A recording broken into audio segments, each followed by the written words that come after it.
Hi everyone, in this video we'll be looking at CSEC questions on functions.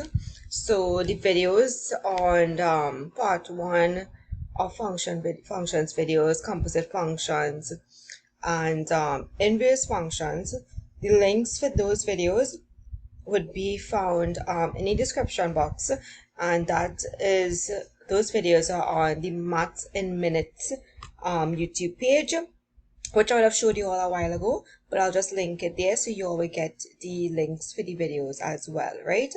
So once you look at those videos, you can come and try these videos as well, these questions afterwards. So let's get this question. The first question that we have here, it says that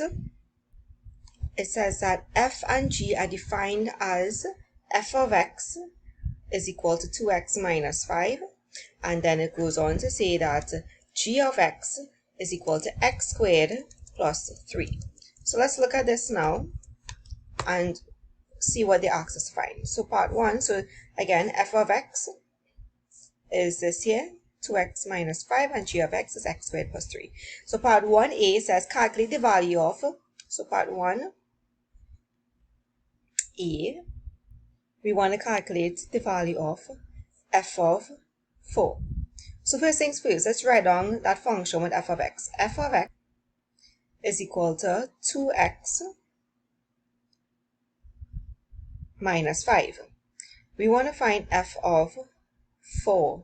If you realize the x is being replaced by 4, so wherever we see x in the f of x function, we are going to replace it with 4. So we get 2x, remember that's 2 times x, so that's 2 times 4 now, minus 5. So you will get 2 minus 5. The answer for f of 4 is 3, right? So that's part A. Now part B, and I can do part B right underneath here. This is one part B. We want to find g f of 4. Now, think carefully. First part, now these parts are linked. First part we had to find f of 4, which we found just now, which was 3. Now we want to find g of 4, but didn't we just find f of 4? So this is really, we're going to replace f of 4 with what we just found, which is 3. So really and truly we want to find g of 3. So replace the f of 4 with the 3. And we know that g of x, I can write it here, g of x is x squared plus 3. Now we want to find cx, we're going to place with 3. So that's 3 squared plus 3, which is equal to 3 squared is 3 by 3, which is 9, plus 3, and we would get 12. So 12 and 3 was the first answer. Right, so far, so good. And now part 2, well, before I move on, let me just go over this again, right? Part A, we wanted to find f of 4. So we know that f of x is equal to 2x minus 5. We want to find f of 4. So basically, the 4 is replacing the x, so wherever we see x, we just put in the 4. So you get 2 times 4 minus 5, 8 minus 5. The answer for f of 4 is 3. And then for part 1b, we want to find g f of 4. And again, we just found f of 4, so we're just replacing that f of 4 found above, which is 3. So we want to find g of 3. So wherever we see x in g of x, we're going to replace it with 3. So we get 3. Let's look at the last part. You want to find f inverse of x. So f inverse of x. So that's part 2. So remember, there are different steps. F inverse of x. First things first, you need to let y. So let y equal to the function. So step 1, we're going to let y equal to the function. We're dealing with f of x, right? So let y equal to 2x minus 5, right?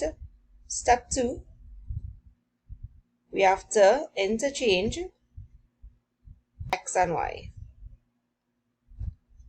So we're going to get, wherever we see y, we're going to put x, and wherever we see x, we're going to put y. So you get x is equal to 2y minus 5. So you see what I did, right?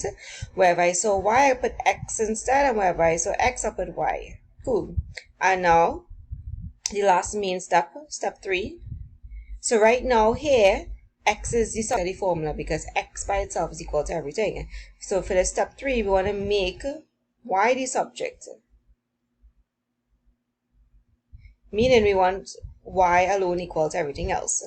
So I'm going to write like this here: 2y minus 5 equals to x. Same thing like here, I just flipped the switch the sides with the equation, right? So I want to move across everything piece by piece to make y the subject. So here I'll get 2y is equal to x, opposite are taken away, 5 will be addition of 5. So all this is algebra, right? You realize so far everything here we did is algebra. Part 1 was substitution, part A and B in part 1 was substitution, and here everything is algebra you need to remember, right? Alright, so we carried across the minus 5, we got plus 5. Now 2y is same as 2 times y, right?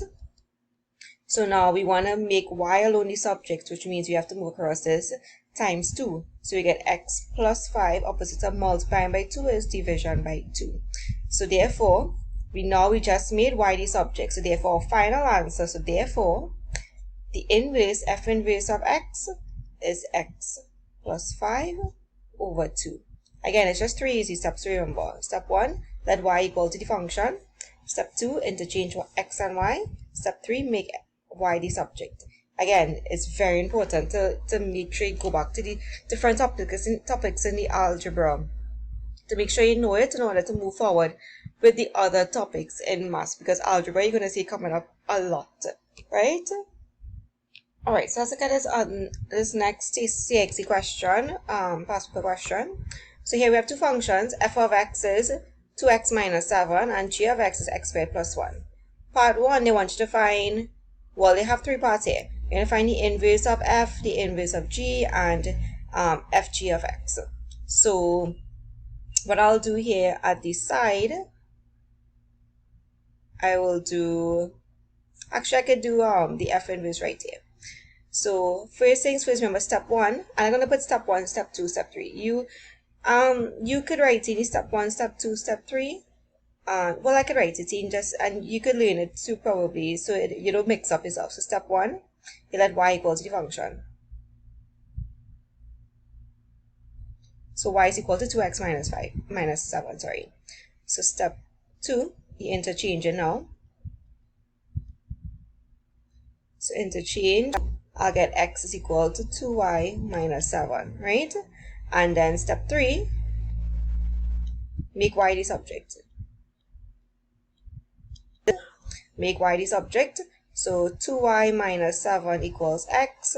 So 2y is equal to x plus 2 times y. So therefore y is equal to x plus 7 divided by 2. So therefore, f inverse of x is x plus 2. Right, so now let's look at g inverse. Now I will do the g inverse of x at the side here, just to get some space. So again, so g inverse of x, right? This is what we want to find here.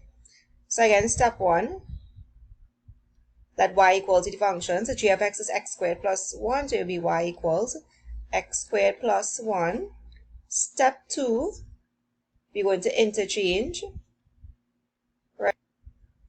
So we get x is equal to y squared plus 1. And step 3, make y the subject. So now, again, I'm just going to switch the formula. So it'll be y squared plus 1 equals x.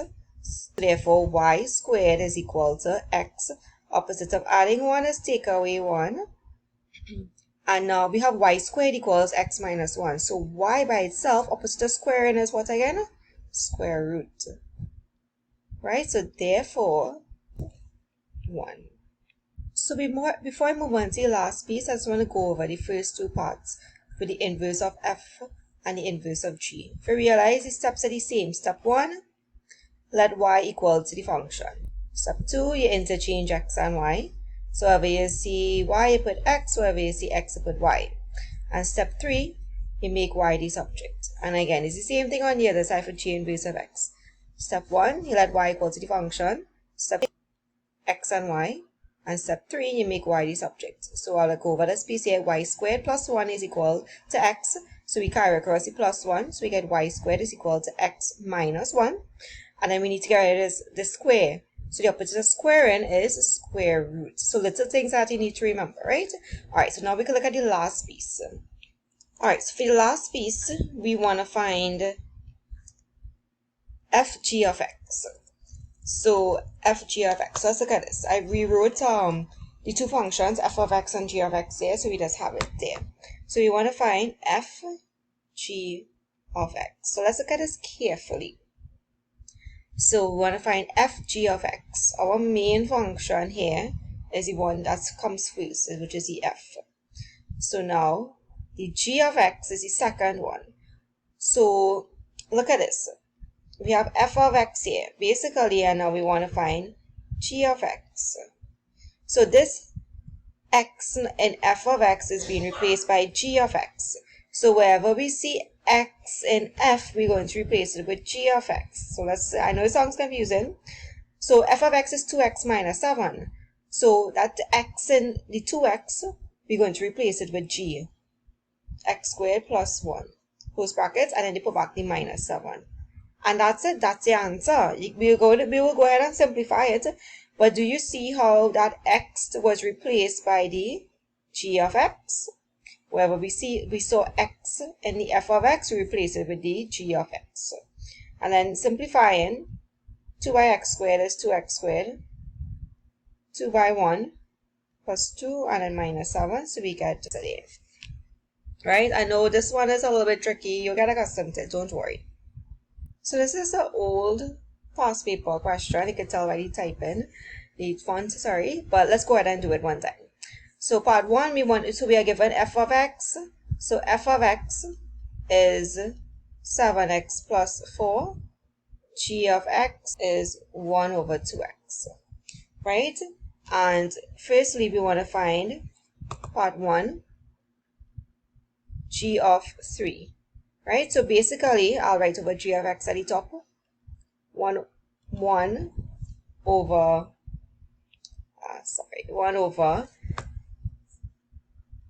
2x.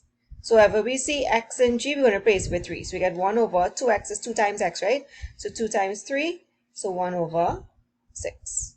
That's the answer for part 1. But we want to find f of negative 2. So let's rewrite f of x. F of x is 7x plus 4. We want to find f of negative 2. So wherever we see x, we're going to replace with negative 2. So 7x, so that's 7 times negative 2 plus 4.